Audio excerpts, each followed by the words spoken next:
Okay, so terminal voltage एक बार हम थोड़ा सा और अच्छे से कंसिडर कर लेते हैं, और ये करंट बहुत ही ज़्यादा इंपॉर्टेंट है। तो टर्मिनल वोल्टेज की अगर हम फीलिंग बताएं, सो फीलिंग यहाँ पर क्लियर है कि एक सेल को हमने एक लोड यानी रेजिस्टर से कनेक्ट कर दिया है। तो अभी मैंने ये बताया कि अगर सेल 10 वोल्ट का है तो वो एक्चुअल में 10 वोल्ट की फीलिंग नहीं देगा, क्योंकि जब हम कनेक्ट करेंगे उसे कहीं तो कुछ ना कुछ लॉस हो जाता है। सब लोग यहाँ पर बहुत अच्छे से फील करें, मैं जैसे समझा रहा हूँ एग्जैक्टली वैसे सब लोग को याद रखना है। कुछ ना कुछ लॉस हो जाता है, वो लॉस सपोज 2 वोल्ट है। सो अगर लॉस 2 वोल्ट है तो इसका मतलब टर्मिनल में कितना वोल्ट आपको मिलेगा, 8 वोल्ट। ये तो एक कॉमन सेंस हुआ। ये लॉस होता कहाँ है, ये लॉस इंटरनल रेजिस्टेंस के क्रॉस होता है। तो इस लॉस को कैलकुलेट करने का तरीका क्या है, पहले हम निकाल लेंगे आर इक्विवेलेंट और करंट निकाल लेंगे। अब जब हम करंट निकालेंगे तो ये आर के क्रॉस जो वोल्टेज लॉस होने वाला है V is equal to I R तो होने वाला है ना, सिर्फ आई आर का लॉस होने वाला है। तो इसलिए यहाँ पर बहुत ही ज्यादा ये चीज आपको ध्यान देनी है कि जो लॉस है वो आई इंटू आर से निकाल सकते हैं। तो सबसे पहले आपको ये आई निकालना आना चाहिए, और उसके बाद हम आई इंटू आर का लॉस निकाल सकते हैं। तो हमारा टर्मिनल वोल्टेज आ जाएगा, कितना बचेगा। सर और वो आर इंटरनल रेजिस्टेंस है ना? हाँ, ये स्मॉल आर इंटरनल रेजिस्टेंस है, ये बैटरी के साथ जो आईआर ब्लैक मतलब सिर्फ इंटरनल रेजिस्टेंस की वजह से जो लॉस हुआ है वही लॉस हो रहा है। एग्जैक्टली, लॉस मतलब बहुत सारे लॉस हो सकते हैं, बट हमें वो सब स्टडी नहीं करना। आइडियल सिचुएशन लेके सिर्फ इंटरनल रेजिस्टेंस वाला लॉस कैलकुलेट कर रहे हैं हम। Okay, so yes. यहाँ पर सिनेरियो क्या हो रहा है कि करंट बैटरी से बाहर की तरफ जा रही है। इस फिगर को देख सकते हैं आप, करंट बैटरी से बाहर की तरफ जा रही है, मतलब डिस्चार्ज हो रही है बैटरी। सिनेरियो नंबर 2 देखते हैं जिसमें बैटरी खुद चार्ज हो रही है। तो इसका मतलब जिस दूसरे सोर्स से हम चार्ज करेंगे वो सोर्स ज्यादा होना चाहिए थोड़ा, क्योंकि लॉस भी तो हो जाएगा ना बैटरी। सपोज हमें बैटरी 10 वोल्ट चार्ज करना है, तो इसका मतलब अगर 2 वोल्ट लॉस हो जाता है तो सोर्स को कितना होना चाहिए, 12 वोल्ट का होना चाहिए। तो ये चीज मैंने यहाँ पर एक्सप्लेन की हुई है। ओके, अब बात करते हैं सॉर्टिंग का केस। तो सॉर्टिंग के केस में क्या होता है, एक्सटर्नल वायर है, कंडक्टिंग वायर है, और हम मान रहे हैं आइडियल वायर है, तो रेजिस्टेंस कुछ भी नहीं होगा, जीरो। सॉर्टिंग मतलब बैटरी के टर्मिनल को ज्वाइन कर दिया। तो बेसिकली सपोज ये एक बैटरी है, कोई एक छोटा सा सेल है, और आप उसके टर्मिनल को ऐसे ज्वाइन कर दो वायर से, तो क्या सिचुएशन होगी, उस वायर में मैक्सिमम करंट फ्लो होने लगेगी। क्यों, क्योंकि रेजिस्टेंस तो जीरो है। और करंट के लिए हमें क्या फॉर्मूला होता है, आई इज इक्वल टू होता है ई बाई आर। आर मतलब दो आर है हमारे पास, एक इंटरनल और एक एक्सटर्नल। लकीली एक्सटर्नल क्या है, जीरो है, बिकॉज वायर है। तो करंट कितनी हो गई, मैक्सिमम करंट हो गई। सो मैक्सिमम करंट हो गई, इसका मतलब लॉस भी क्या होगा, मैक्सिमम होगा। आई इंटू आर मतलब फुल ई का लॉस होगा। सो बचेगा कितना टर्मिनल वोल्टेज, जीरो। तो अगर कभी आप ऐसे वोल्टमीटर लगा के चेक करेंगे आइडियली, तो फिर अगर वायर कनेक्टेड है तो वहां पर वोल्टेज कुछ भी नहीं बचेगा। ओके, सर वोल्टेज कुछ भी नहीं बचेगा यानी क्या होगा? इसका मतलब ये हुआ कि अगर मैंने एक बैटरी के दो टर्मिनल, लेट से आपके पास एक सेल है, ये पॉजिटिव और ये नेगेटिव, ठीक है, और आपने इस सेल को ऐसे वायर से कनेक्ट कर दिया। अब इसके बाद आप इसे एक बल्ब से कनेक्ट कर दो, एलईडी से, ये एलईडी नहीं ग्लो करेगी। समझ आया, मतलब इस एलईडी को पोटेंशियल फील ही नहीं होगा, बिकॉज वायर के वजह से पूरा पोटेंशियल शॉर्ट हो चुका है, इस वायर के पास ही पूरा पोटेंशियल कंज्यूम हो रहा है। समझ आया, हाँ सर। मतलब ठीक सर है। इनिशियली जो वोल्टेज है वो दिखेगा पर हाँ, बहुत ही अगर कम ये मैं टाइम में सॉर्टिंग सब हटा दूं, वोल्टेज लूज हो जाएगा। यस, अगर मैं सॉर्टिंग हटा दूं तो पूरा 10 वोल्ट दिखेगा, लेकिन अगर सॉर्टिंग कर दूं तो फिर वोल्टेज आप अचीव नहीं कर पाओगे, मतलब यूज नहीं कर पाओगे कहीं पे भी। सर यानी वो yes, V A is equal to V B हो जाएगा, V A is equal to V B, voltage of A is equal to voltage of. या voltage of A is equal to voltage of B हो जाएगा, because V A B का मतलब ही होता है V A minus V B. Okay, हाँ sir समझ।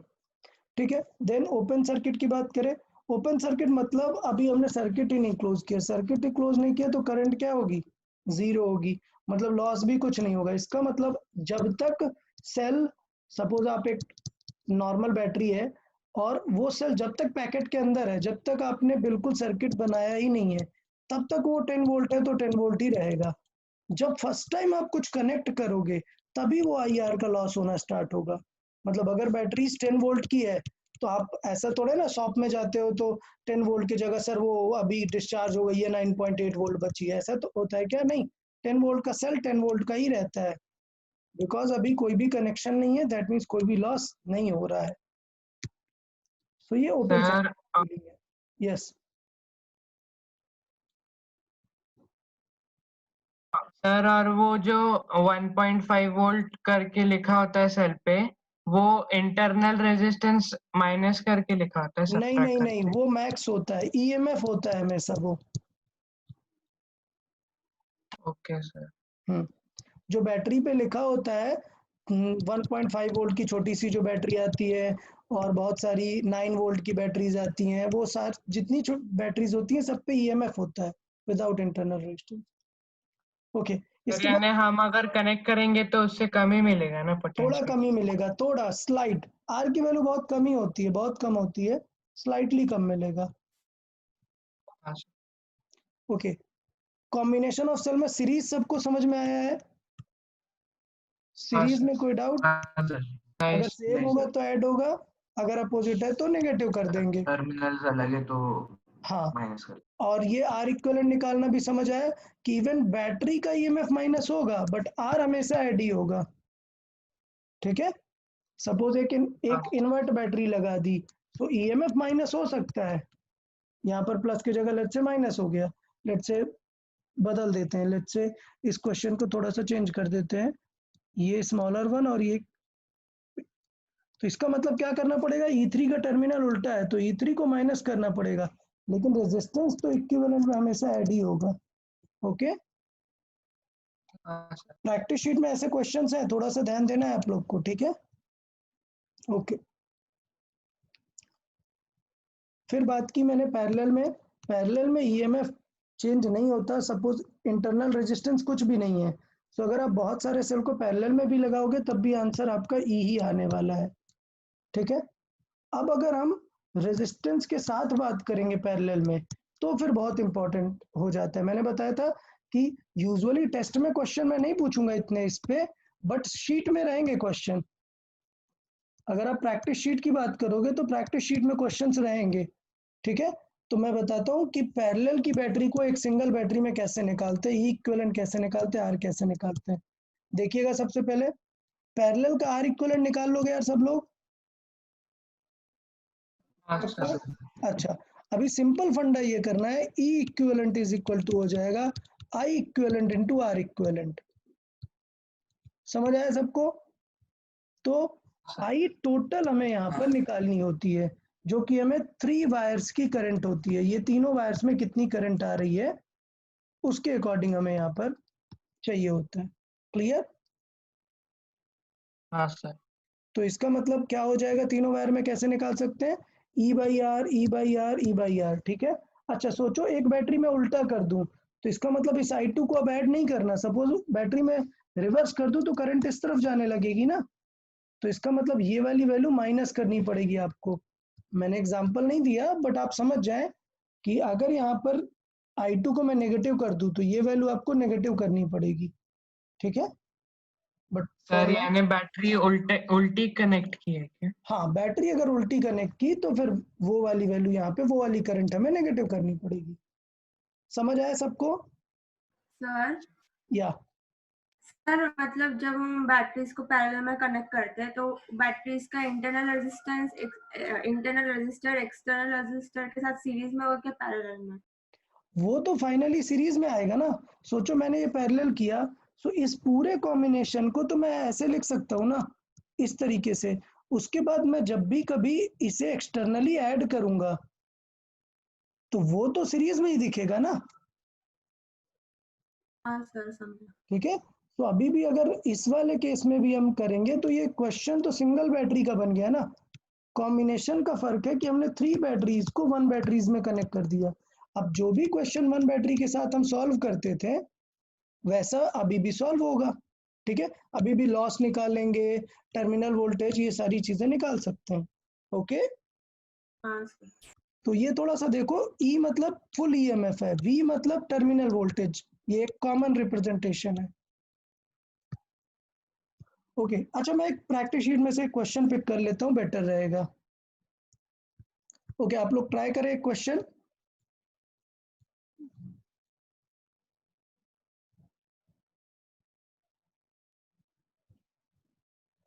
Okay, let's say question number 169 try करें।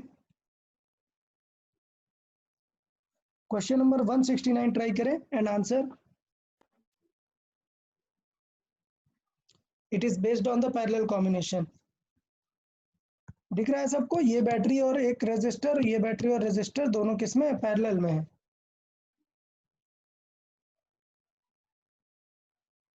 तो हमें क्वेश्चन में पूछा है what is the voltage across A and B, मतलब इन दोनों का नेट इक्विवेलेंट पूछा है हमसे।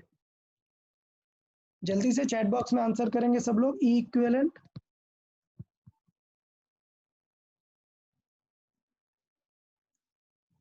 सबसे पहले आपको आर इक्विवेलेंट निकाल लेना चाहिए था, और मुझे पता है कि अगर 2 का आर इक्विवेलेंट है, दो रेजिस्टर है, तो मुझे डायरेक्ट निकालना आता है R1 R2 1 into 2/1 + 2 करके। सो आंसर आ जाएगा 2/3। आर इक्विवेलेंट तो तुरंत निकाल लिया। बाकी चीजें सॉल्व करके आंसर करें चैट बॉक्स में।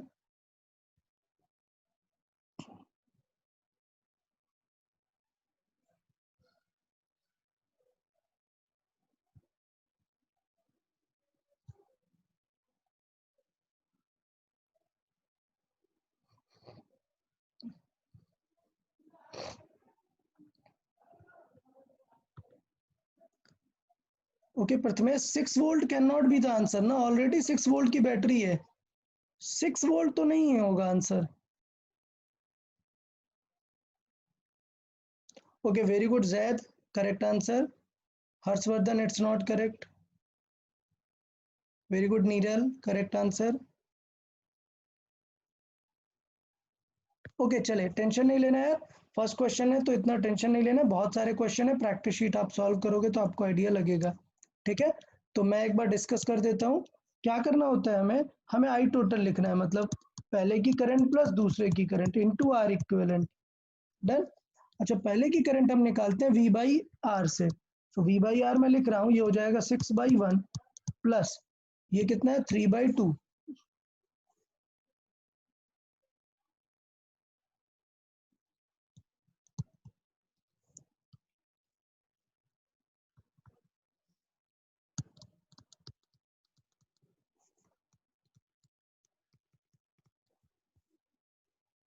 ओके, तो इस तरीके से हम सॉल्व कर सकते हैं। 5 volt, Yugandhar, Harshvardhan, very good, correct now.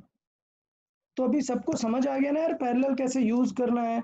ऐसे बोलेगा नहीं आपसे कि पैरेलल का आर इक्विवेलेंट फाइंड करो, आपको क्वेश्चन देख के गेस करना है कि आपको कैसे सॉल्व करना है।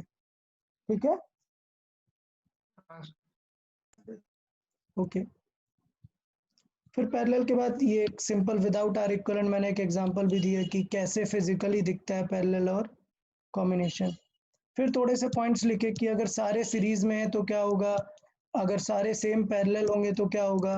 फिर एक बैटरी अगर हमें बनाना है बहुत सारे मल्टीपल लगाकर सेल्स, तो कैसे सीरीज में करके हमें पहले ईएमएफ चाहिए और पैरेलल में लगा के हमें आर इक्विवेलेंट मैनेज करना होता है। तो मुझे लगता है ये तो सिंपल तक हो गया होगा। ओके, इसमें कोई डाउट, नेक्स्ट लेक्चर रिवाइज करें। किसी को इसमें कुछ डाउट है इस सेक्शन में से? ओके चले, तो पर वो नेक्स्ट। टेस्ट में पहले, यानी जो पहली टेस्ट में आया था उससे भी आने वाला है हाँ सिलेबस? उसमें से भी आएगा, बट उसमें से वेटेज कम रहेगा। ठीक है, इधर जो पहली टेस्ट के बाद हमने डिस्कस किया है, लेक्चर 10, 11, 12, 13, इनमें से ज्यादा रहेगा। हाँ सर। ठीक है, और उसमें से भी रहेगा 50%, उसमें से रहेगा 50% इस तरफ में से रहेगा। Okay, yes. चले लेक्चर 12 की बात करें अगर हम, तो लेक्चर 12 में हमने क्या सीखा था, हमने वी नेट निकालना सीखा था। वी ए बी मतलब VA माइनस VB करना सीखा था। इसमें किसी को डाउट है? रूल क्या था? अगर बैटरी का प्लस पहले मिलेगा तो पॉजिटिव लिखेंगे। क्लियर? रेजिस्टेंस के लिए क्या रूल था?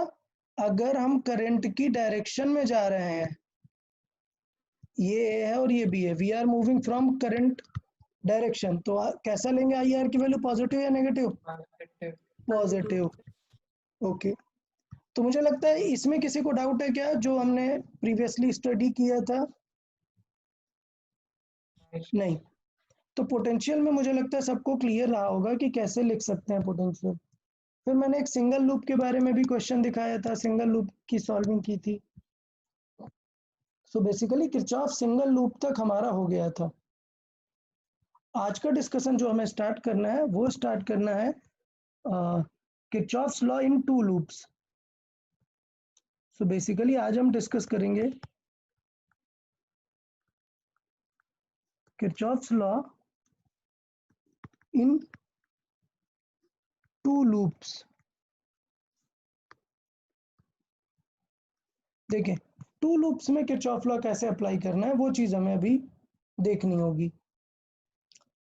ठीक, सिंगल लूप के लिए सारे लोगों को क्लियर है कि कैसे निकालते हैं। I इज इक्वल टू निकालते हैं E नेट, मतलब sorry V net by R net.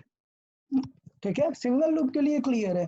Double loop के लिए हमें करंट निकालने में थोड़ा सा किरचॉफ लॉ का यूज करना पड़ेगा। ठीक, तो किरचॉफ लॉ का यूज करने से पहले हम स्टेटमेंट क्लियर रख लेते हैं। In a loop, in a close loop, the net potential drop और potential difference is 0। मतलब कभी आप ये जो डेल्टा V लिखते हैं ना, delta V like VA to B, तो हम प्रोसेस वाइज लिखते हैं VA माइनस VB। अगर आप एक लूप में पूरा घूम के वापस आ जाओगे, लेट से आपने A से स्टार्ट किया, B C D and again at A, तो इसका मतलब इनडायरेक्टली आपने VA माइनस VA ही तो लिख दिया। सो कभी भी आप एक पूरे लूप में कंप्लीट लूप में अगर आप कोई चीज लिखोगे तो इसका मतलब उसका आंसर क्या आने वाला है, 0 ही आने वाला है। ठीक है, सो A से A घूम के हमने पूरा लिख दिया और एट द एंड आंसर क्या आएगा, 0 आएगा, पोटेंशियल डिफरेंस। अभी चाहे आप क्लॉकवाइज जाओ या एंटी क्लॉकवाइज जाओ, आंसर सेम आएगा। तो ये थोड़ा सा मैं पूरा प्रोसेस लिख देता हूँ। VA B C D A, which means मैं इसे लिख सकता हूँ VAA, which means it is VA minus VA and the answer must come 0। ये तो मतलब लॉजिक है कि किरचॉफ लॉ है क्या एग्जैक्टली, उसका लॉजिक क्या है। हम सीखेंगे इस क्वेश्चन को एक एग्जांपल के थ्रू कि कैसे हम यूज कर सकते हैं। तो मैं एक एग्जांपल देता हूँ और उसे मैं खुद से ही एक्सप्लेन करता हूँ कि कैसे हम अप्रोच कर सकते हैं क्वेश्चंस को। तो सपोज ये एक बैटरी है, ये एक रेजिस्टर है, ये एक बैटरी, ये एक रेजिस्टर, लेट्स से ये एक रेजिस्टर और let's say just battery.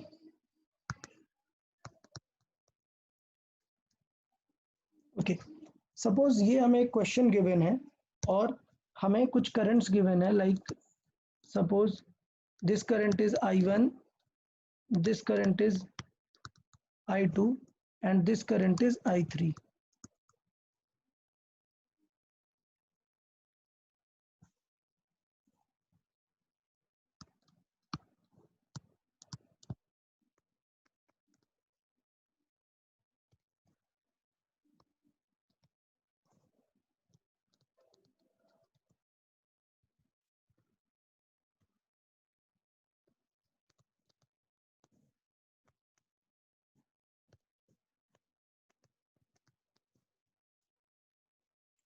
Okay, question ये है, find the values of find the current in each wires. और क्वेश्चन ये भी हो सकता है, find I1 I2 and I3। सो हमें दोनों में से किसी टाइप का क्वेश्चन दे सकता है। पूछ सकता है कि तीनों वायर में करंट कितनी है और ये सारी चीजें। तो पहली चीज है तो एक कॉमन सेंस लगाना है तुरंत, क्या कि ये बताओ कि I1 I2 I3 में एक रिलेशन क्या है। इस फिगर में से देख के क्या लग रहा है, which is the highest current. इस जंक्शन में देखो, क्या कभी ऐसा हो सकता है कि ये भी इधर जा रही है, ये भी इधर जा रही है और ये भी इधर जा रही है? ऐसा पॉसिबल है क्या?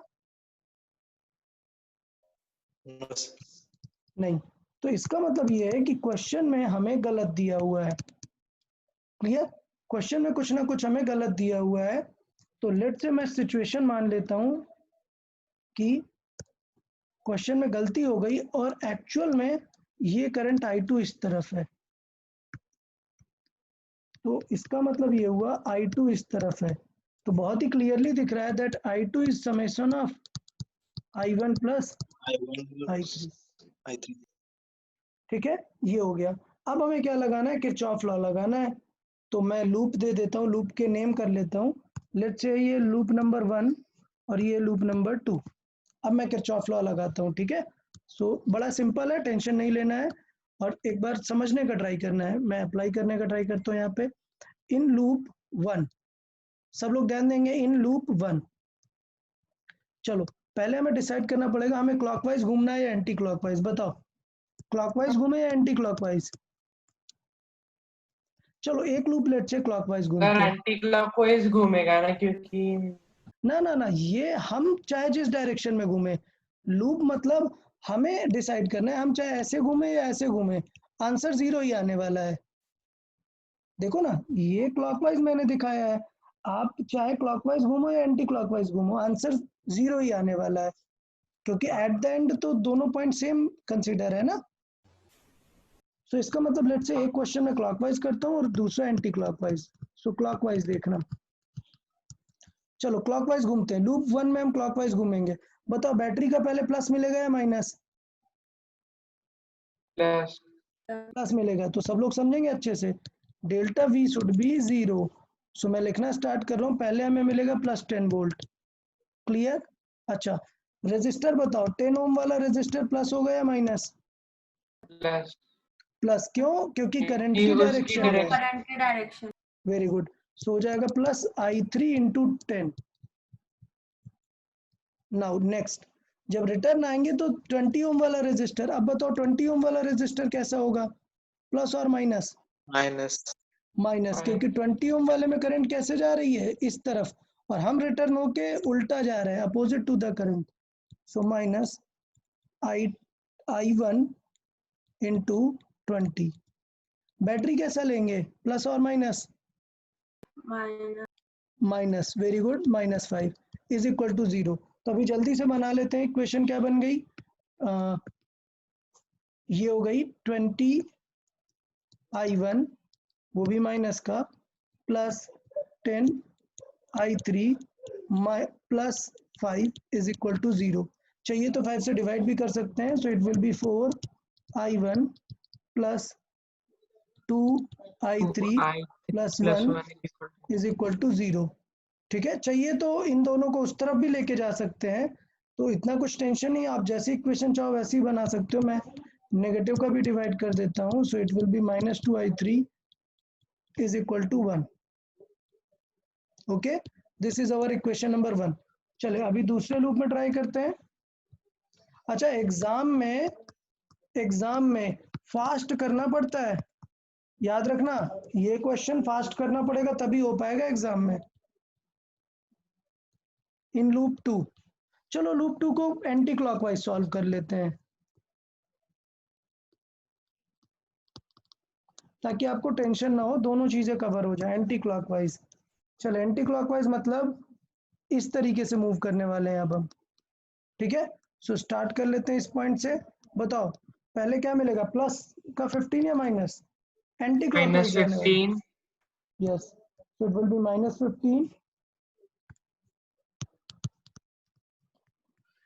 देन फर्दर माइनस ही होगा, माइनस या क्योंकि क्योंकि उल्टा जा रहा करंट इस तरफ आ रही है।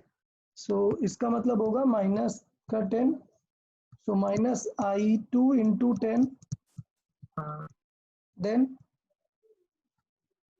ये वाला Plus, रेजिस्टर भी माइनस, नहीं माइनस सॉरी माइनस सेम नहीं, इस वाले में करंट इस तरफ आ रही थी और हम अपोजिट जा रहे थे, नेगेटिव ही होगा, ठीक है, बिकॉज हम minus I1 into 20.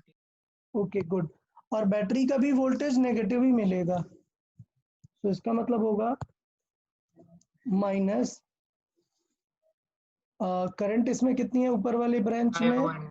I1, so minus I1 into 20 and minus 5 is equal to 0। तो अभी जल्दी से सॉल्व करें। अब देखो यार ये I2 यूज नहीं हो रहा है क्योंकि ये इक्वेशन I1 और I3 की है, सो इसका मतलब क्या करो, I2 को रिप्लेस कर दो। तो पहले तो मैंने माइनस का डिवाइड कर दिया और I2 को क्या लिख सकते हैं, I1 plus plus I3, so I'll write I1 plus I3 into 10 plus 20 I1 minus 20 sorry plus 20 is equal to 0। हमने माइनस का पूरा डिवाइड कर लिया, तो देखो 10 का मल्टीप्लाई करेंगे और I1 ऐड हो जाएगा, तो ये हो जाएगा 30 I1 plus 10 I3 plus 20 is equal to 0।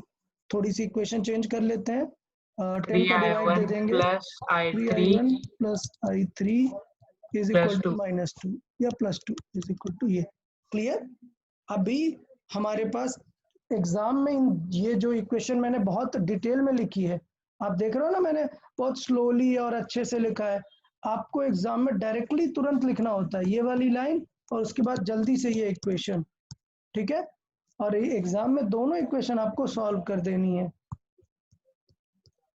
Solving equation 1 and 2, जल्दी से सब लोग सॉल्व करें और I1 I2 की वैल्यू निकाल के बताएं मुझे। दोनों इक्वेशन दोनों इक्वेशन ये है, ओके, सब लोग ट्राई करें जल्दी से मुझे I1 और I3 की वैल्यूज बताएं।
ओके, सो वेरी गुड यार हर्ष, ठीक है, करेक्ट आंसर।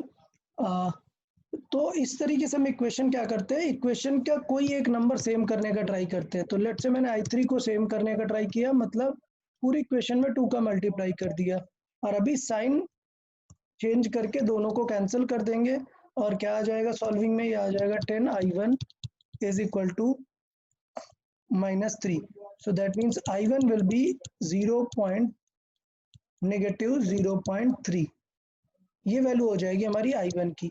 अब इस I1 को रख देते हैं किसी एक इक्वेशन पे रखते हैं, सो I3 की वैल्यू पता चल जाएगी, then I3 is equal to कितना होगा, रख देते हैं किसी इक्वेशन में। सर ये नेगेटिव साइन भी लेना पड़ता है? हाँ नेगेटिव साइन भी लेना पड़ेगा आपको, सो आई विल जस्ट राइट कि 4 इंटू माइनस का 0.3 -2I3 इज इक्वल टू 1, सो ये 1.2 -1 is equal to 2I3, clear. So I3 is equal to आ जाएगा -0.1। सर -1.2 -1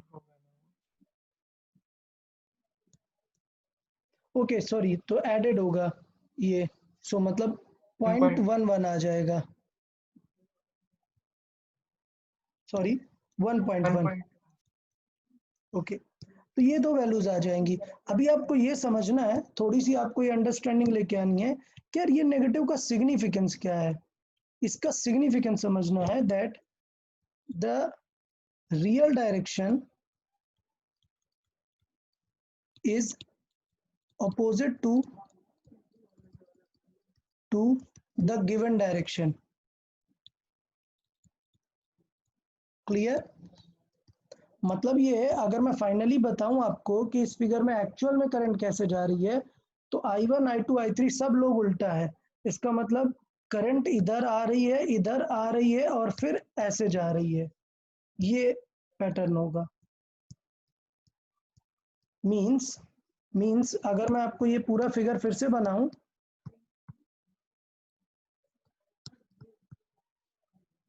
सो अगर मैं ये फिगर पूरा इस तरीके से बनाऊं, सो एक्चुअल डायरेक्शन होगी ये this one, then this one, और ये दोनों मिलाकर इस तरीके से करंट जा रही है। ये फाइनल डायरेक्शन है करंट्स की। सो ये I3, I2 और ये सॉरी I1 और ये I2। ओके, तो अभी समझ आया सबको कि इस नेगेटिव का मतलब क्या है और किरचॉफ लॉ से कैसे हम सॉल्व कर सकते हैं। ये याद रखना है यार, एग्जाम में ये क्वेश्चन टफ होता है, ठीक है? एग्जाम में इस क्वेश्चन को लास्ट में ही करना क्योंकि टाइम लगता है। तो एग्जाम में आपको ऐसी वैल्यूज दी जाती हैं कि आप थोड़ा जल्दी से इक्वेशन वगैरह सॉल्व कर पाए। तो अभी समझ में आया यार सबको, किरचॉफ का सेकंड लॉ यूज करना समझ में आया इन 2 loops? Okay, so practice sheet में अगर मैं क्वेश्चंस देखूं,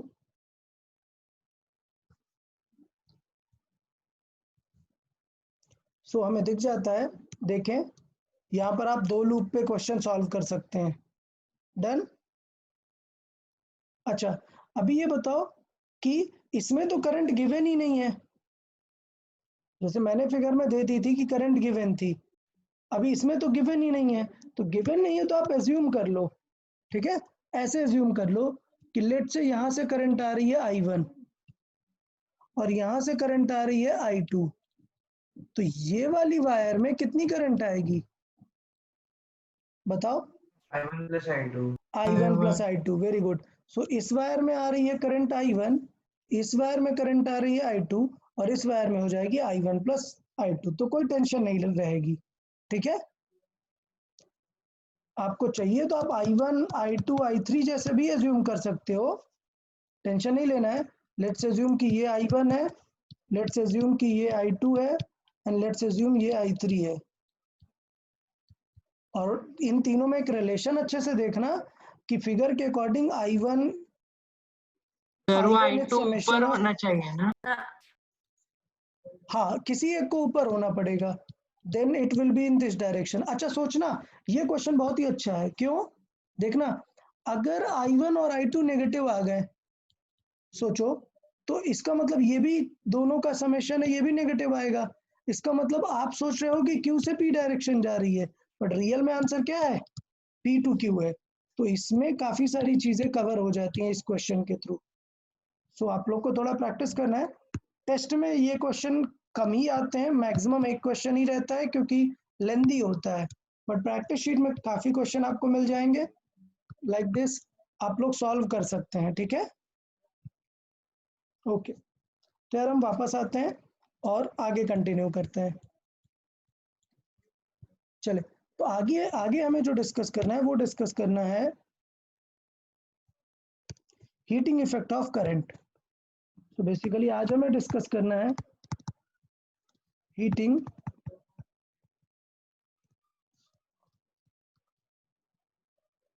okay.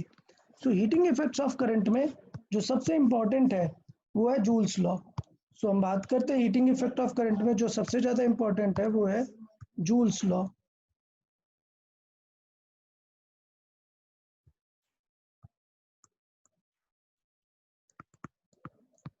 Okay, so basically joule scientist का नेम है जिसके नेम पे एनर्जी का यूनिट भी है, तो आप लोग को पता ही है जूल। जूल्स लॉ बहुत इंपॉर्टेंट रहता है हीटिंग इफेक्ट ऑफ करंट के लिए। मतलब जूल ने एक्चुअली क्या बताया हुआ है, अगर एक हम रेजिस्टर ले ले, अगर हम एक रेजिस्टर ले ले और उसमें कुछ आई अमाउंट ऑफ करंट फ्लो हो रही है लेट्स से, ठीक है? या फिर रेजिस्टर की जगह मैं एक सिंपल वायर कंडक्टर ले लूं, लेट्स से ये कंडक्टर है, बट हमें पता होना चाहिए कि यार कोई भी कंडक्टर है तो आइडियल तो होगा नहीं, मतलब उसका भी रेजिस्टेंस आर होगा, और लेट से उस कंडक्टर में करंट फ्लो हो रही है आई। सो अगर कभी भी किसी कंडक्टर में करंट फ्लो होगी तो हीटिंग इफेक्ट ऑफ करंट में जूल ने कैलकुलेट करके बताया कि किसी भी रेजिस्टर में से अगर करंट पास होगी तो उससे हीट रिलीज होगी, थर्मल एनर्जी रिलीज होगी, और उस हीट की ही कैलकुलेशन जूल ने करके बताई है। तो आपको ये सारी चीजें आपको याद रखना है जूल के according. As per the Joule जो heat developed in a conductor होती है that is V into I into T. Clear? ये जूल्स के अकॉर्डिंग आपको फॉर्मूला है कि किसी भी सर्किट में हीट कितनी डेवलप होती है। डन। बट वी क्या है यार यहाँ पर? वी तो है आप किस सोर्स से कनेक्ट कर रहे हैं, सोर्स का पोटेंशियल। और अगर आपको याद हो तो पोटेंशियल में आपको एक रिलेशन पता होता है, V is equal to I R. तो इसका मतलब ये जो हीट का फॉर्मूला है इसमें V को हम रिप्लेस कर सकते हैं आई आर से। सो ये जो आई हीट है square R T. Yes, so heat के कई सारे फॉर्मूले बन जाते हैं, वी आई टी भी बन जाता है एक फॉर्मूला, या फिर आई स्क्वायर आर टी भी बन जाता है। और अगर मैं लेट से आई को ही रिप्लेस करना चाहता हूँ, मुझे आई नहीं चाहिए, सो इसका मतलब ये होगा आई को लिख सकते हैं V by R. So I को लिख और सकते हैं वी बाई आर। या टी टेम्परेचर डिनोट करता है ना? No no no, T means time ना, टी ओके। टाइम है यार, कि how much time the current is going to flow. So this becomes V square divided by R into T। Okay, अभी समझना ये मैं फिर से लिख देता हूं। अगर मैं बात करूं तो ये जो V है यहाँ पर, इस V का हमने फॉर्मूला यूज किया, V is equal to I R, और ये V को हमने कन्वर्ट कर दिया यहाँ पर, ठीक है। और अगर ये वाला फॉर्मूला देखें तो इसके लिए हमने क्या किया, इसमें I को हमने लिख दिया V बाई आर। क्लियर? इस वाले I को। तो ये तीनों फॉर्मूले सबको समझ में आ गए क्या? वी आई टी तो याद ही रखना है, ये दो एक्स्ट्रा याद रखने हैं। पक्का सबको ये समझ में आया कि कैसे हमने ये फॉर्मूले निकाले? ओके, अब हम क्या करेंगे, अगर हम बात करें थोड़ी सी, तो इन फॉर्मूलों के यूजेस तो हमें पता है, हम यूज कर सकते हैं, ठीक है। बट हमें एक चीज हीटिंग के बारे में भी पता होना चाहिए। आपको पता है मैंने आपको क्लास 9th में सबको सिखाया था हीट रिलेटेड क्वेश्चंस, ठीक है। तो अगर मैं आपको हीट के बारे में बताऊं तो याद है आपको हीट निकालने का formula, Q is equal to M S delta T. Very good, M S delta T, ठीक है। बट प्रॉब्लम ये है कि ये जो ऐसा हम कैलोरी में याद रखते हैं, बट ये जो हीट है ये तो जूल में आएगा ना आंसर। चलिए तो मैं यहाँ पे लिख भी देता हूँ, ये जो यूनिट होगा, यूनिट क्या रहने वाला है इसका, जूल।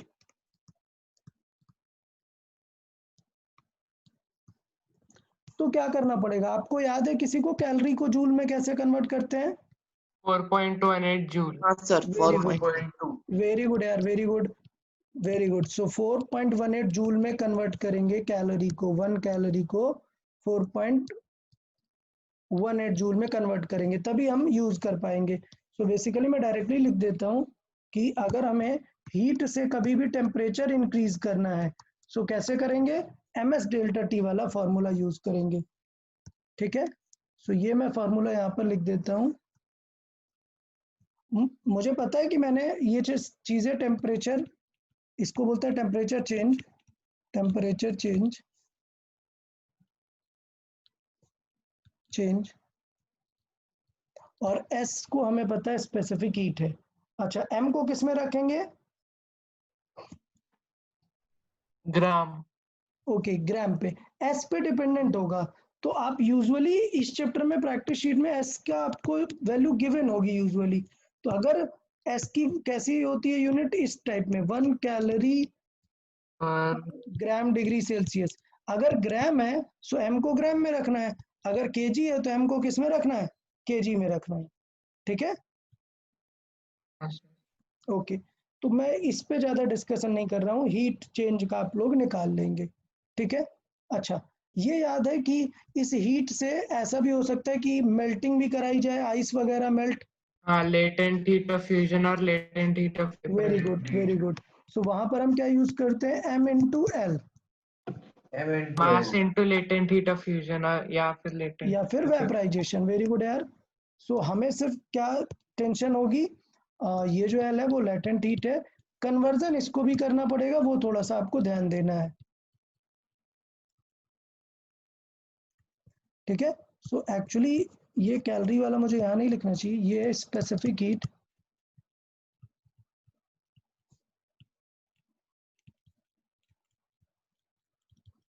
ओके, मुझे हीट में लिखना चाहिए कि ये सारे जो हीट होंगे, ये जो फॉर्मूला आएगा इसको जूल में होना चाहिए, और अगर जूल में नहीं है so you can convert using the relation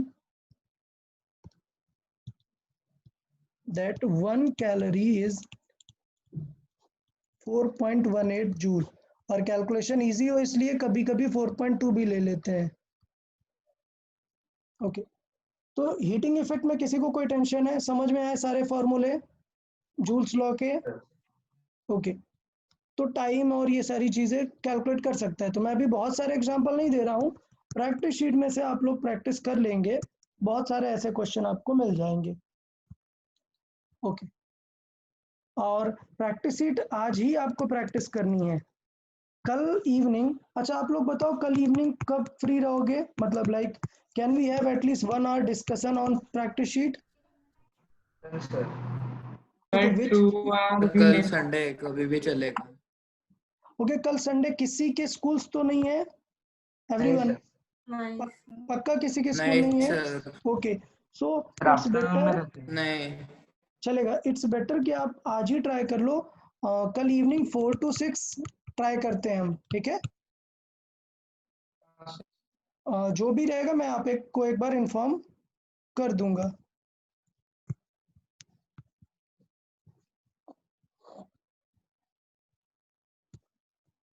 okay, next part है थर्मल पावर, मतलब ये जो हीट निकलती है उससे कितनी पावर हम जनरेट कर सकते हैं, थर्मल पावर। ठीक है,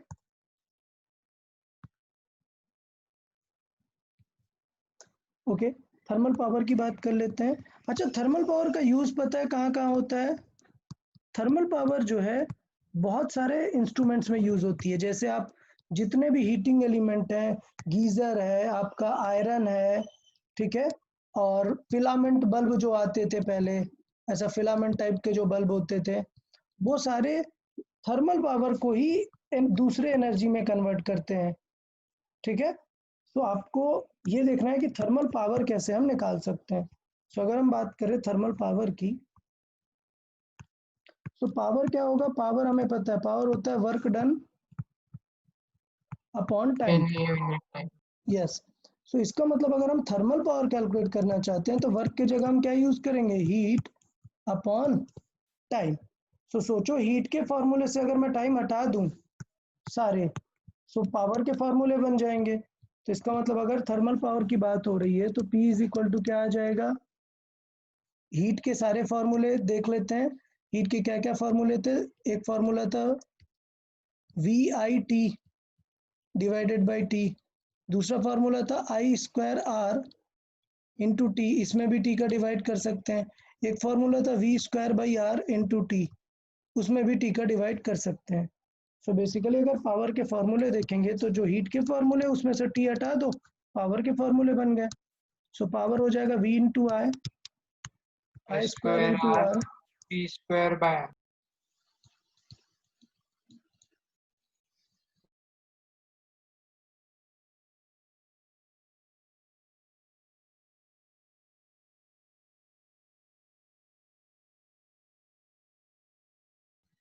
ओके, तो ये एक हमारा इंपॉर्टेंट क्राइटेरिया हो जाता है कि थर्मल पावर कैसे।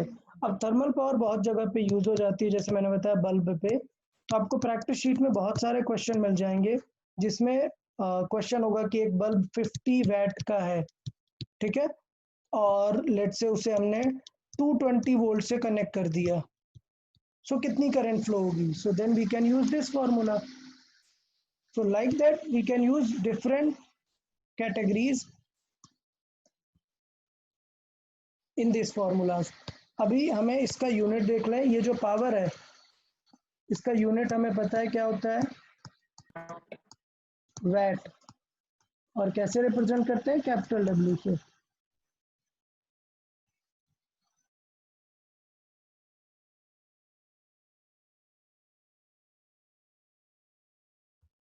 ओके, तो थर्मल पावर में फॉर्मूले का यूज बहुत इंपॉर्टेंट है. मैं सबको बता रहा हूँ, पहले तो याद रखो ये फॉर्मूले.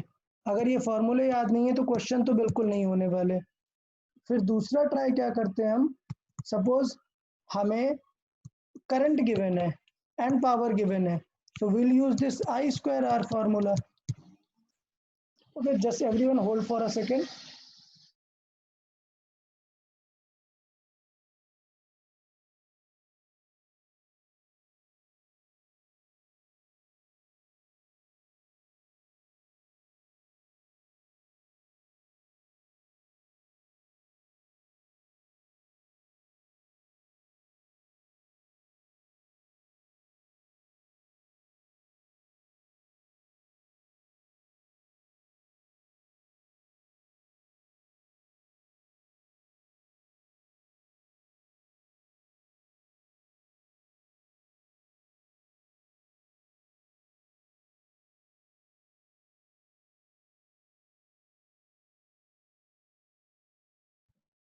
ओके, या सो पावर के आपको डिफरेंट फॉर्मूलेज यूज करने पड़ेंगे. जैसे आई गिवन है, आर फाइंड करना है तो ये वाला फॉर्मूला, पोटेंशियल गिवन है तो फिर ये वाला फॉर्मूला. लाइकवाइज हमें तीनों फॉर्मूले ही क्लियर होने चाहिए.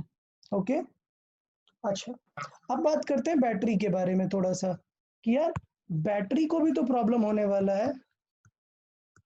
जैसे बैटरी के बारे में बात करते हैं. याद है, अगर हम बैटरी को किसी सोर्स से कनेक्ट करते हैं, लेट्स से ये एक बैटरी है और ये उसका इंटरनल रेजिस्टेंस है और हमने एक एक्सटर्नल रेजिस्टेंस से कनेक्ट किया है. ओके, तो आप ये याद करो, जब ये बैटरी पे वोल्टेज कम, टर्मिनल वोल्टेज जो होगा, इस आर को जो वोल्टेज मिलेगा वो कम होगा. तो कई बार स्टूडेंट गलती कर देता है. अगर मैं पूछूं आपसे power across the external load, अच्छा, ये जो रेजिस्टेंस है ये एक रिप्रेजेंटेशन होता है. सपोज मैंने आगे कुछ भी ऑब्जेक्ट लगाया हुआ है, उसका अपना एक रेजिस्टेंस होगा. सो रेजिस्टेंस बेसिकली एक लोड को रिप्रेजेंट करता है. वो कुछ भी हो सकता है, fan, bulb, fridge, cooler, AC, कुछ भी हो, सबको हम रेजिस्टेंस से रिप्रेजेंट कर सकते हैं. So power across external load, let's say हमें निकालनी है. तो बहुत सारे student P is equal to सीधा फॉर्मूला लगाएंगे. क्या, सपोज इस बैटरी का EMF है E, तो वो लगा देंगे E square by R plus R. Sorry E square by R plus R. Clear? और ये फॉर्मूला जो होगा वो गलत हो जाएगा. क्यों सर? क्यों? जल्दी बताओ क्यों? क्योंकि इस रेजिस्टर को पूरा ही फील होने वाला है. क्या? नहीं, थोड़ा लॉस नहीं, होगा. E IR का माइनस होगा. लॉस फील होगा. क्लियर? सो बेसिकली अगर मैं बात करूं तो P इज इक्वल टू होना चाहिए E माइनस लॉस, इसका I स्क्वायर होना small r. चाहिए. क्लियर? हाँ sir. Okay, by the way नीचे R प्लस R यूज नहीं होगा क्योंकि हम पूरे सिस्टम का नहीं निकाल रहे हैं. तो नीचे तो R ही सिर्फ रखना रेजिस्टर चाहिए के था, लिए. क्योंकि हम सिर्फ रजिस्टर का निकाल रहे हैं. सो नीचे तो R ही होना चाहिए, बट ऊपर थोड़ा सा सॉल्विंग हमें इस तरीके का रखना चाहिए था. क्लियर? अच्छा, सर नीचे R क्यों कर रहे हैं? क्योंकि हम सिर्फ इस लोड का पावर निकाल रहे हैं ना, तो हमें इस लोड का वोल्टेज निकालना चाहिए और इस लोड का R लिखना चाहिए. देखिए ना, सिर्फ हमें लोड का पावर निकालना है. क्लियर है? सर लोड का पावर यानी energy consumed in unit time होगा। Yes, energy consumed by R in unit time. Sir ठीक है, समझ। ओके।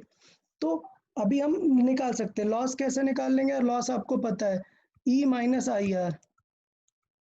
ठीक है, सो मैं सीधे लिख सकता हूँ इसे लिख सकता हूँ V square by R, where V is equal to क्या है? E minus I R. पक्का सबको समझ आया ये? यस ओके, सर तो ये मतलब ऐसे ये क्वेश्चन पॉइंट में हम लोग पहले ऐसे निकाल लॉस सकते फाइंड हैं। करेंगे और डन, ठीक है। अच्छा, तो इसका मतलब ये हुआ, अगर हम ये बात करें कि हमें ये पता हुआ है कि इतना यहाँ पे लॉस हो जाने वाला है, तो अगर हमसे एक क्वेश्चन ये पूछा जाए कि बताओ बैटरी की एफिशिएंसी कितनी है? Efficiency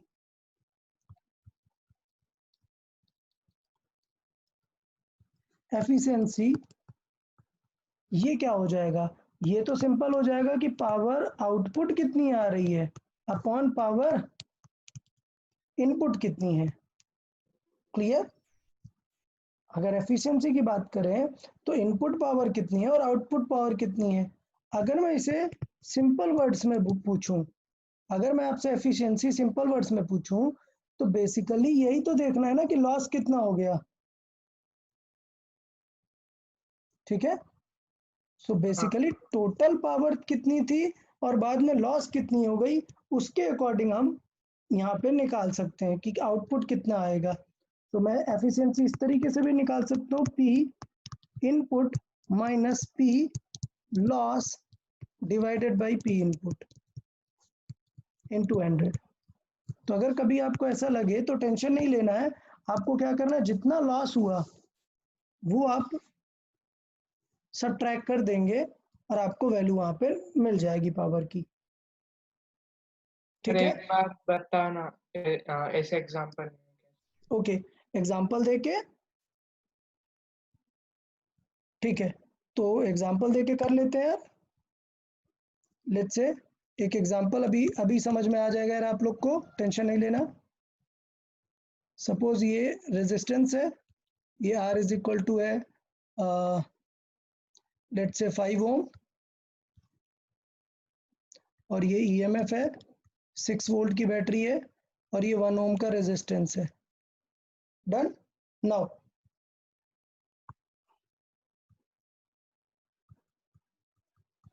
solve everyone.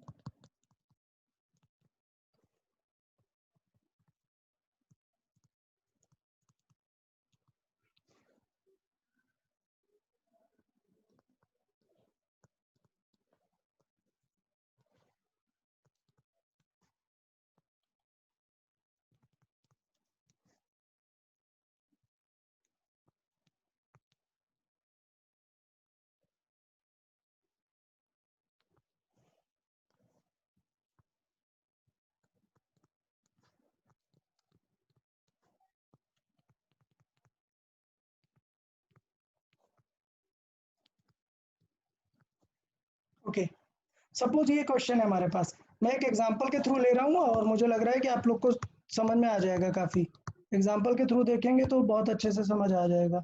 चले तो शुरू कर लेते हैं। पहले सबसे पहला काम होगा करंट निकाल लेना। ठीक है, बताओ करंट कितनी हो जाएगी? करंट हो 1 जाएगा E by R plus R, so 6 divided by 5 plus 1 कितना आ गया? 1 ओम, 1 एम्पियर। ओके, अच्छा, अब हमें चाहिए P आउटपुट। सो आउटपुट क्या होगा? आउटपुट हम लिख सकते हैं V स्क्वायर बाई आर। ठीक है, V कैसे निकालेंगे? आपको पता होना चाहिए कैसे निकालेंगे। E minus I are.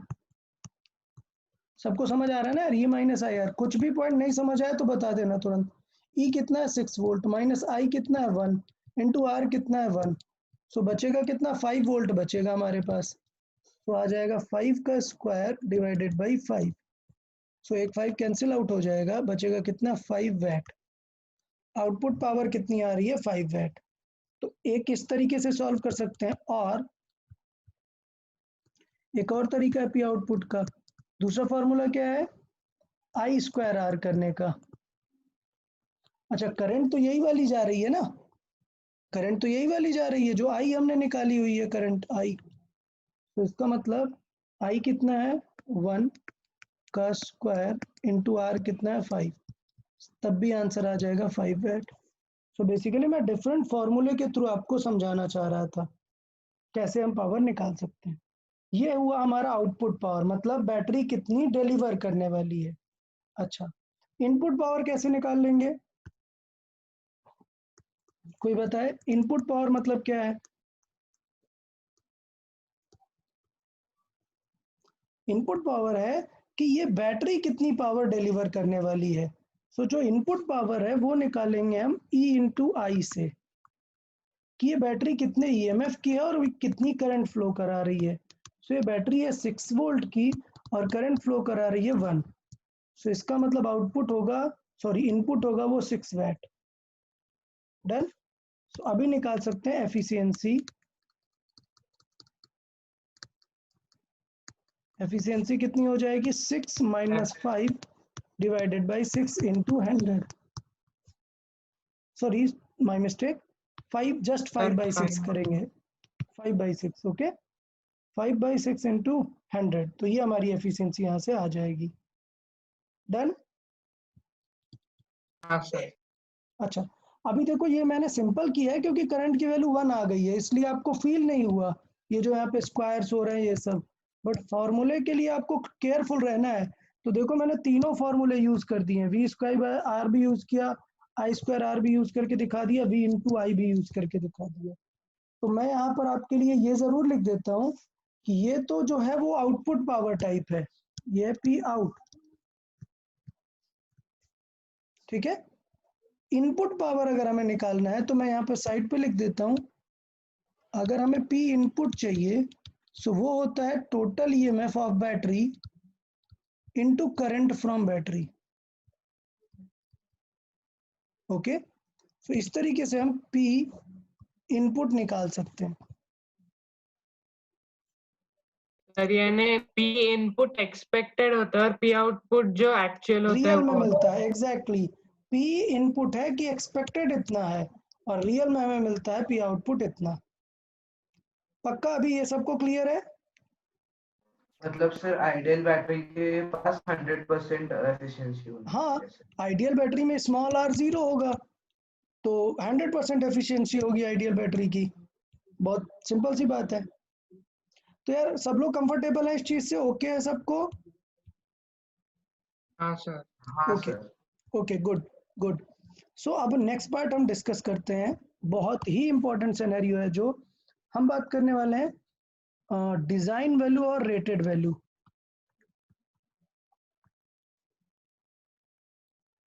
Design और रेटेड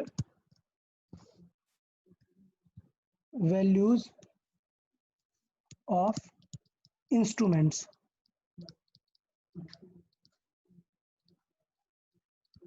एक्चुअली इलेक्ट्रिकल अप्लायंस भी बोल सकते हैं, मतलब मैंने इंस्ट्रूमेंट लिख दिया, इलेक्ट्रिकल अप्लायंस मान सकते हैं क्योंकि हम उसी में डिस्कस करने वाले हैं। देखिए, डिजाइन और रेटेड का मतलब ये है कि उसमें लिखा रहता है, ठीक है। तो मैं एग्जांपल वाइज देखता हूँ, सपोज हम उस चीज को बोल सकते हैं रेटेड वैल्यूज। सो मैं बोलूंगा रेटेड वैल्यूज। लेट्स से कभी कभी आप देखोगे जैसे कोई भी इलेक्ट्रिकल अप्लायंस है, चार्जर, बैटरी, कुछ भी, आप उसमें देखोगे कि इस तरीके का चीजें लिखी होती है। सपोज लिखा हुआ है 20 वैट डैश, सॉरी इस तरह नहीं, लिखा हुआ है 220 वोल्ट डैश 50 वैट। क्लियर? इसका मतलब ये है कि ये अगर 220 वोल्ट इनपुट लगाएंगे तो 50 वैट पावर कंज्यूम करेगा। सबको समझ आया इसका मीनिंग क्या है? इसका मीनिंग है 220 वोल्ट अगर हमने दिया है तो 50 वैट पावर कंज्यूम करेगा। एक और एग्जांपल देख लेते हैं। कुछ में आपको ऐसा भी दिख जाएगा 220 वोल्ट डैश 3 एम्पियर। सर यानी 3 एम्पियर का करंट इनपुट दिया है तो Yes. फिर अगर 220 वोल्ट से कनेक्ट किया तो maximum it can sustain 3 ampere current. तो कभी कभी किसी किसी में आपको VWA तीन चीजें दी होती हैं, ठीक है। यूजुअली हमें सिर्फ दो की जरूरत होती है। क्यों? क्योंकि आपको फॉर्मूला याद है ना, P is equal to VI। 3 variable है, कोई तो बताओगे तो तीसरा आ जाएगा ना। हाँ सर। ओके, तो मैं यहाँ पर डिजाइन वैल्यूज, सारी डिजाइन वैल्यूज फाइंड करने का ट्राई करता हूँ। तो सपोज दो हमें पता है, तीसरी कैसे निकाल सकते हैं। सो मैं यहाँ पे लिख देता हूँ when we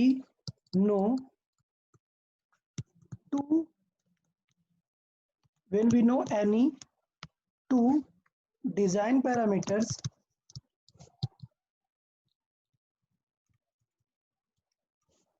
we can find the other two.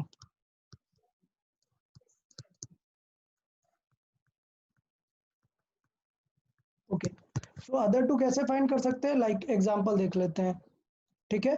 Suppose जैसे इसमें हमें V गिवन है, P गिवन है, तो कैसे निकाल सकते हैं हम बाकी डिजाइन पैरामीटर। तो लेट्स से मैं पहला वाला एग्जांपल ले लेता हूँ, ठीक है। गिवन है 220 volt dash 50 watt, clear. Then sorry, इसका मीनिंग क्या है, इसका मीनिंग ये मैं क्लियर बता देता हूँ। V डिजाइन जो है वो कितना है, वो है 220 वोल्ट, ठीक। इसका सिर्फ मीनिंग बता रहा है। पावर डिजाइन कितना है, डिजाइन्ड पावर 50 वोल्ट, या इट इज 50 वैट। अच्छा, अब हमें निकालना है R, लेट से R डिजाइन निकालना है। तो बताओ यार जल्दी से कौन सा फार्मूला यूज कर सकते हैं हम? वेरी गुड, हम यूज कर सकते हैं P is equal to V square by R, क्लियर। तो इसका मतलब क्या हो जाएगा, R को इस तरफ ले जाओ और P को नीचे ले आओ। सो इसका मतलब R डिजाइन क्या आ जाएगा, R डिजाइन आ जाएगा V डिजाइन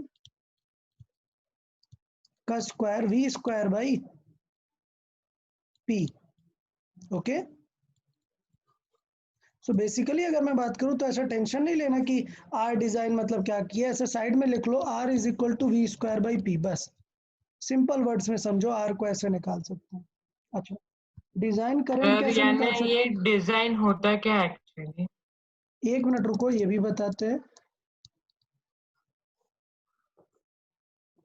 सपोज हमें करंट निकालनी है, तो करंट के लिए हम यूज कर सकते हैं P is equal to VI। सो वहां से हम निकाल सकते हैं I इज इक्वल टू क्या आ जाएगा, P बाय V। ये हो जाएगा P design by V design. Okay, in other word simply अगर देखो तो I is equal to P by V, बस इतना समझ लो। अच्छा, अब बात करते हैं डिजाइन का मतलब क्या है। डिजाइन का मतलब ये है, देखो अगर लेट्स से मैंने एक बल्ब डिजाइन किया, कोई भी इलेक्ट्रिकल अप्लायंस है, बल्ब लेट्स से, तो इसके डिजाइन में 220 वोल्ट, ठीक है, और 50 वैट का है। अब जरूरी थोड़े ना है कि आप इसे 220 वोल्ट से ही कनेक्ट करोगे, हो सकता है आप इसे सिर्फ 100 वोल्ट से कनेक्ट करो। समझ आ रहा है? तो ये हमारा सोर्स है। डिजाइन हमें ये बताता है कि मैक्सिमम ये कितना कंज्यूम कर सकता है। तो इसका मतलब ये है कि अगर ये 220 वोल्ट का है तब ये कंज्यूम करेगा कितना, 50 वैट एनर्जी। अगर अभी वोल्टेज कम है तो एनर्जी क्या करेगा, कम कंज्यूम करेगा। ये हमें बताती है रेटेड वैल्यू। अच्छा, अब हमने निकाला आर डिजाइन। आर डिजाइन मतलब ये है कि यार इलेक्ट्रिकल अप्लायंस है, सपोज एक बल्ब है, तो उसका कुछ रेजिस्टेंस होगा ना। सो वो रेजिस्टेंस हम लिखने के जगह इस तरीके से डिजाइन से फाइंड कर लेते हैं कि इसका आर एक्चुअली कितना है, क्योंकि पूरा चैप्टर में हमने यही तो पढ़ा हुआ है ना, आर इक्विवेलेंट निकालते रहते हैं, फिर V is equal to I R से सॉल्व कर सकते हैं। क्लियर है सबको आर का use? Okay, but design current का बहुत ही ज्यादा इंपॉर्टेंस है। लाइक सपोज अगर मैं इस बल्ब को 300 वोल्ट से कनेक्ट कर दूं, बताओ क्या होगा? सर वो कुछ प्रॉब्लम हो जाएगा, सर प्रॉब्लम मैं मतलब बताऊं? फेल हो जाएगा, फ्यूज हो जाएगा, फ्यूज। हाँ फेल या फ्यूज हो जाएगा? फेल हो जाएगा। हाँ। हाँ sir. No. Okay, so the thing is, decide कौन करता है कि ये फेल होगा या नहीं?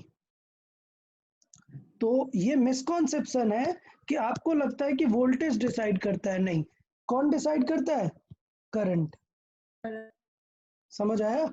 तो इसका मतलब ये सब चीजों का यूज समझ में आया, इसका यूज समझ आया, इसका यूज समझ आया, रेजिस्टेंस का यूज तो होता ही है, मतलब मेन इंपॉर्टेंट चीज है वो। थर्ड है आई। आई का काम होता है ये चेक करने के लिए कि फेल होगा या नहीं। समझ आया सबको? सर क्योंकि फ्यूज करंट रेटिंग पर डिपेंड करता है ना। Exactly exactly. तो इसका मतलब ये है कि हम थर्मल पावर डिस्कस कर रहे हैं, ऐसे अप्लायंस जो करंट से ही चलने वाले हैं सिर्फ, और उन पे एक लिमिटेड अमाउंट से ज्यादा करंट चली गई तो वो उनका जो वायर है वो मेल्ट हो जाने वाला है। सो बेसिकली वो चीज फ्यूज हो जाएगी या खराब हो जाने वाली है। तो सर आपने ये यानी अगर 300 वोल्ट दे भी दिया लेकिन करंट उसके लिमिट से कम ही है कम तो है फिर तो कुछ नहीं बल्ब होगा। खराब नहीं होगा, बल्ब खराब नहीं होगा। Okay, okay. तो ये चीज सबको समझ आई? तो मैं यहाँ पे लिख देता हूँ कि potential does not decide whether the object will fail और नॉट। सो मैं यहाँ पे लिखता हूँ हाईलाइट ये पॉइंट करके, पोटेंशियल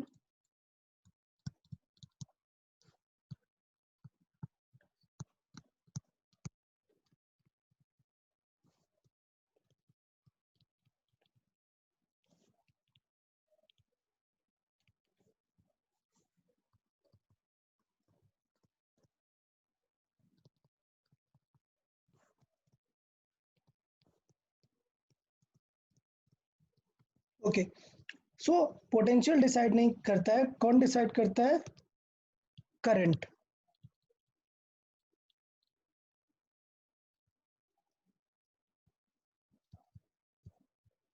ओके, तो इसका मतलब ये, मैं यहाँ पे वो लाइन लिख देता हूँ, इफ अगर हमारी I design, sorry I actual, actual मतलब जो हम सॉल्व करेंगे, V is equal to I R से निकाल के सॉल्व करेंगे जो, if V I actual is greater than the design I design, so इसका मतलब क्या होगा? वो इंस्ट्रूमेंट खराब हो जाएगा। क्लियर? सबको समझ आया ये चीज? अगर आई एक्चुअल डिजाइन से ज्यादा है सर सो एक that doubt. Instrument will fail. Sir I actual मतलब क्या है इस केस में? आई एक्चुअल मतलब कैलकुलेट करेंगे V is equal to I R से कि करंट कितनी आने वाली है। वो बल्ब को हमने 300 वोल्ट से कनेक्ट कर दिया था ना, हाँ। ठीक है? सो बेसिकली करंट से कैलकुलेट करेंगे हम कि कितना होगा। ये हमने सीखा है ना पहले, करंट कैलकुलेट करना। ये करंट है हमने रियल रीडिजाइन रियल के लिए भी ऑनगोइंग सेम करंट। सॉल्व किया ना। ओके, एक्चुअल का मतलब है रियल वर्किंग करंट। आप देखते हो ना, जैसे बहुत सारे आजकल स्विच आते हैं, सपोज एसी के लिए स्विच होता है, उसमें आगे लिखा होता है 10A। इसका मतलब ये होता है कि इस स्विच में अगर 10 एम्पियर से ज्यादा करंट जाएगी तो ये स्विच ब्रेक हो जाएगा। इससे होता क्या है कि सपोज एसी में 12 एम्पियर करंट जा सकती है, 12 एम्पियर में एसी फेल हो जाएगा। सो इसलिए हम क्या करते हैं, एक 10 एम्पियर वाली बटन लगा के रखते हैं स्विच। उससे क्या होगा, अगर सपोज 15 एम्पियर करंट आ गई तो एसी तक 15 पहुंचेगी नहीं, एसी नहीं खराब होगा, ये स्विच ही आपका खराब हो जाएगा। ठीक है, वो तो चीप पड़ेगा, चेंज कर देंगे। तो ये कॉन्सेप्ट समझ में आया है मतलब कि आई डिजाइन मतलब करंट रेटिंग होता है ना। हाँ, डिजाइन मतलब रेटेड जो करंट है, सब करंट ही हैंडल करेगा कि वो चीज होगी या नहीं। Okay sir. ओके, सर यानी अगर स्विच फेल हो गया तो पहुंचेगा ही नहीं ना इंस्ट्रूमेंट। हाँ स्विच फेल हो गया मतलब स्विच ब्रेक हो गया, वायर ऐसे जो कनेक्ट करती है स्विच को वो मेल्ट हो गई, तो इसका मतलब करंट जाएगा ही नहीं, एसी बच जाएगा हमारा। सेंटर में देखा है ना क्लासरूम 1 में, क्लासरूम 1 में जिसने एसी का स्विच ऑन किया हो उसमें 20 एम्पियर शायद रहता है, 20 और 10, किसी को अगर याद हो क्लासरूम 1 में पीछे 2 स्विच हैं उसमें देखना आप करंट लिखा होता है।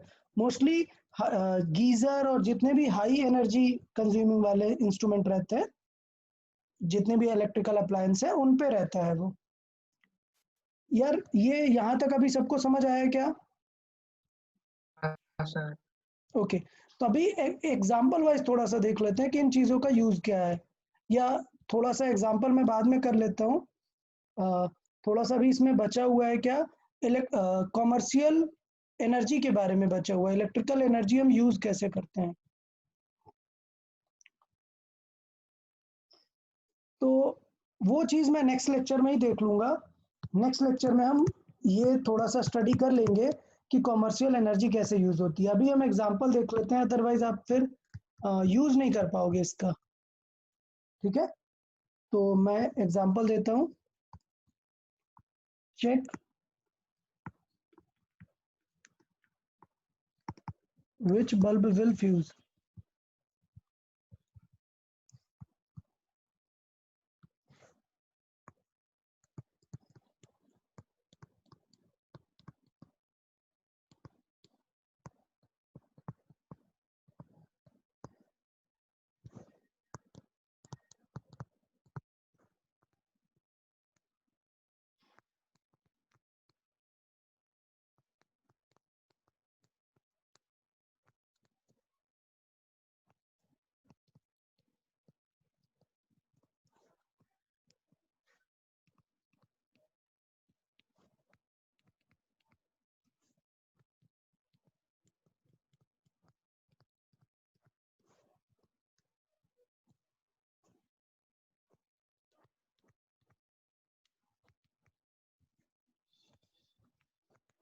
ओके सो ये बेसिकली 200 वोल्ट सस्टेन कर सकते हैं दोनों बल्ब, और इनको हमने 300 वोल्ट सोर्स से कनेक्ट कर दिया है। तो आपको बताना है which bulb is going to fail, B1 and B2 में। तो पहले मैं मेथड बता देता हूँ यार कैसे चेक करना होता है। सबसे पहले आपको निकालना पड़ेगा करंट। अच्छा करंट निकालने के लिए क्या चाहिए, V is equal to I R, मतलब V तो पता है, R चाहिए, R इक्विवेलेंट चाहिए होगा। अगर आपको वर्किंग करंट चाहिए कि रियल में कितनी सर्किट में करंट जा रही है, तो आपको R इक्विवेलेंट चाहिए होगा, मतलब इन दोनों का आपको क्या निकालना है, R निकालना है। तो मैं जल्दी से सॉल्व करता हूँ, फिर दोनों को बात कर लेते हैं। यस B1 के लिए बात करते हैं। B1 के लिए पहले R निकाल लेते हैं, R1 कितना हो जाएगा, V square by P। Okay so V कितना है, 20 का स्क्वायर, सॉरी 200 का स्क्वायर डिवाइडेड बाई 50। सो कितना आ जाएगा, 200 into 200 divided by 50, so 800। Okay 800 ohm. R2 की बात कर लेते हैं, B2 के लिए R2 की वैल्यू कितनी हो जाएगी देखें, 400 ohm. Yes so V square by P, solve कर लेंगे 200 का square divided by 100, so it will be 400। अच्छा 400। एक चीज मिस हो रही है, करंट भी तो हमें निकालनी है कि डिजाइन करंट कितनी होंगी, ठीक है। सो डिजाइन करंट्स,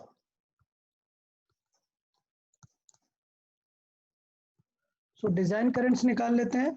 पहले वाले के लिए B1 के लिए बात करते हैं। B1 के लिए करंट होगी I1 कितनी होगी, कैसे निकाल सकते हैं, P by V, power bye volt. Okay so 50 by 200 कितना आ गया, 1/4। 1/4 मतलब 0.25। 0.25। अच्छा B2 देखें, बताएं इसमें करंट कितनी होगी, 0.5. Very good. So P by V it is 100 by 200, so it will be 1/4, 1/2, so it is 0.5 ampere. अच्छा अब हमें सॉल्व करना है क्या, हमें वर्किंग करंट के लिए सॉल्व करना है। तो अब हम क्वेश्चन सॉल्व करेंगे working current. Sir yes working sir current का अगर मतलब है, बल्ब या बोले सर अगर बल्ब 1 को 1/4 लगता है तो 1/4 पे वो फ्यूज हो जाएगा। हाँ एग्जैक्टली 1/4 पर फ्यूज हो जाएगा, उससे कम पर चलता रहेगा। Okay sir. ठीक है, अच्छा देखें यहाँ पर, तो अब बल्ब को मैं रेजिस्टेंस जैसा ट्रीट करूंगा। सो ये है 800 और ये है 400। ठीक है, सो वर्किंग करंट कितनी हो जाएगी, I is equal to V by R equivalent. V कितना है 300, आर इक्विवेलेंट कितना है 1200। अच्छा अभी रुको यार, थोड़ा सा चेंज कर देते हैं, इसको कर देते हैं 4। ठीक है, इसको 400 कर देते हैं। सो ये हो गया 400 डिवाइडेड बाई आर इक्विवेलेंट कितना है 800 plus 400, so it will be 4/12, that means 1/3, मतलब कितना 0.33। इसका मतलब वर्किंग करंट कितनी है 0.33, बट इसमें कितनी जानी चाहिए 0.25 से ज्यादा नहीं, और इसमें कितनी 0.5 से ज्यादा नहीं। क्लियर, तो इसका मतलब क्या होगा, बिकॉज बल्ब 1 फ्यूज हो। I is greater than I1, so bulb 1 will fuse।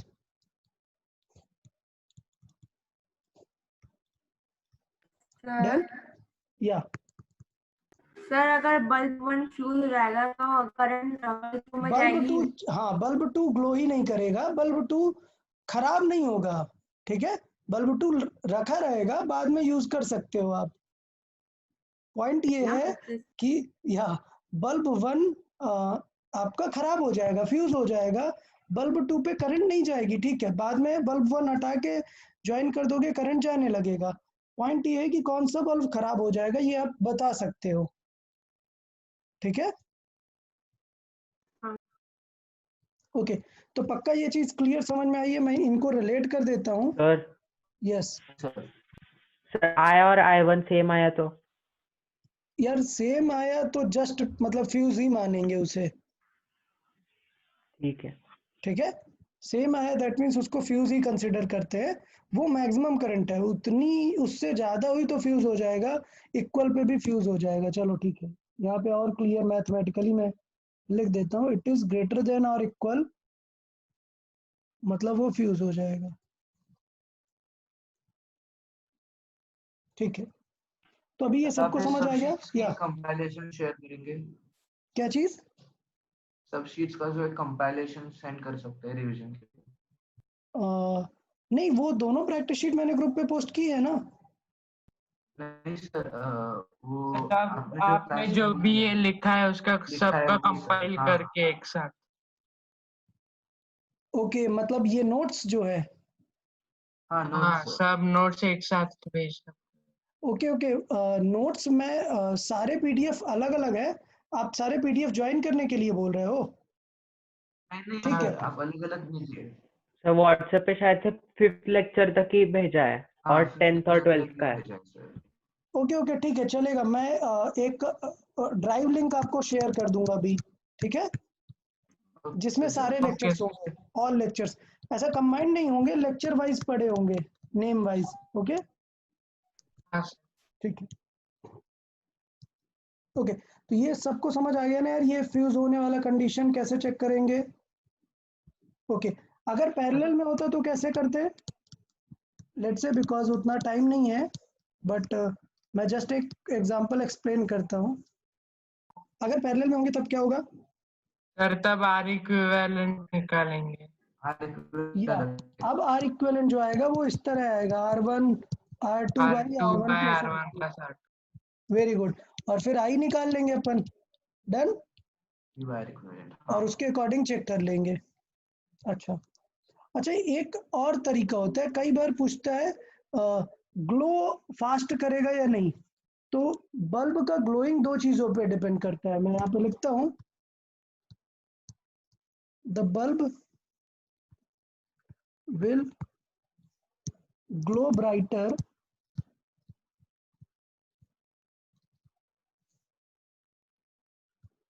if current increases।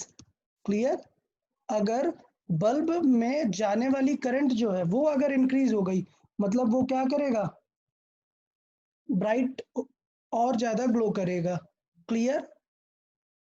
Sir increase हो गई यानी? मतलब किसी रीजन के वजह से करंट बढ़ गई सर्किट में। सोचो आर कम हो गया सर्किट का, सपोज 4 बल्ब थे, ठीक है, और एक बल्ब हटा लिए, मतलब आर कम हो जाएगा ना। हाँ ठीक है, तो आर कम हो जाएगा मतलब करंट ज्यादा, इसका मतलब ज्यादा ग्लो करने लगेंगे बल्ब। अगर सीरीज में 3 बल्ब है, ठीक है, और मैंने एक हटा दिया, तो ये दोनों क्या करेंगे, ज्यादा ग्लो करने लगेंगे। समझ आया क्या? हाँ सर। सर और ओके। पैरेलल में कोई दूसरी केस होगी क्या? हाँ, पैरेलल में दूसरी की केस होगी, वो मैं भी लिख देता हूँ कि पैरेलल में क्या होगी। अच्छा, the bulb will grow brighter if current increases और कंज्यूम्ड पावर इंक्रीजेस। अगर कंज्यूम्ड पावर इंक्रीज हो गई या फिर करंट इंक्रीज हो गई, तो फिर वो ब्राइटर ग्लो करेगा। कंज्यूम पावर मतलब क्या है, जैसे हम करंट निकालते हैं वैसे ही कंज्यूम पावर निकाल सकते हैं। P इज इक्वल टू क्या है, V इंटू आई। ठीक है, बट ये V सपोज 220 वोल्ट को आपने कनेक्ट किया है 100 वोल्ट से, तो ये कौन सा वाला V होगा, ये 100 वाला V होगा। समझ आया? कंज्यूम्ड मतलब सप्लाई वाला यूज करना पड़ेगा आपको। ठीक है, तो मैं लिख देता हूं थोड़ा सा, पावर कंज्यूम्ड अगर कैलकुलेट करनी है कभी, P consumed, so power consumed calculate करनी है तो आपको V सप्लाई वाला यूज करना पड़ेगा, डिजाइन वाला नहीं। ठीक है, इंटू आई जो भी वर्किंग होगा इज इक्वल टू, दूसरा फार्मूला हो जाएगा आई स्क्वायर आर। सो यहाँ पे भी आई क्या होगा, वर्किंग होगा, is equal to V square by R. So यहाँ पे V भी क्या होगा, सप्लाई वाला होगा। तो सबको ये समझ में आया? कंज्यूम्ड मतलब कौन सा पावर यूज करेंगे, जो हम उसे कनेक्ट करने वाले हैं। ठीक है, हाँ सर। क्योंकि करंट भी उसी पे डिपेंड करेगी ना कि आपने कनेक्ट कैसे किया हुआ है।